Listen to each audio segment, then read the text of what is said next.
Bonjour, Coralie Robert, chercheuse en sociologie et urbaniste. J'ai réalisé ma thèse financée par l'ADEME sur les économies d'énergie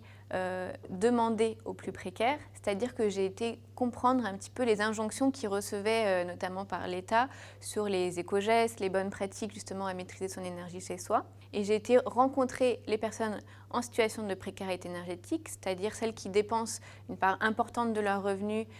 pour payer les factures d'énergie, ou à l'inverse, celles qui sont en restriction, c'est-à-dire qui n'arrivent pas à chauffer suffisamment leur logement pour avoir un niveau confortable de vie. Donc essayer de voir un petit peu la situation concrète et le vécu, comment ils recevaient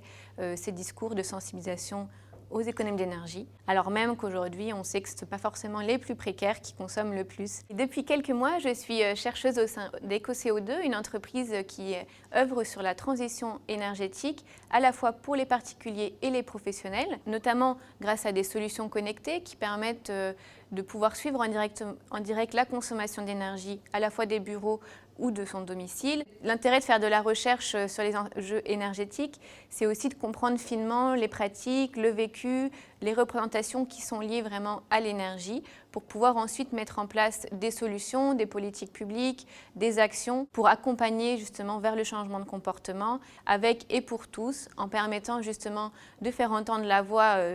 de tous, notamment des plus précaires qui n'ont pas forcément l'opportunité d'échanger ou de présenter leurs conditions de vie, en identifiant assez finement justement les marges de manœuvre qu'ils ont à disposition et de comprendre leur vécu et leurs préoccupations pour pouvoir cibler les politiques publiques et avoir des actions qui soient justes pour penser vraiment cette transition énergétique et écologique avec et pour tous.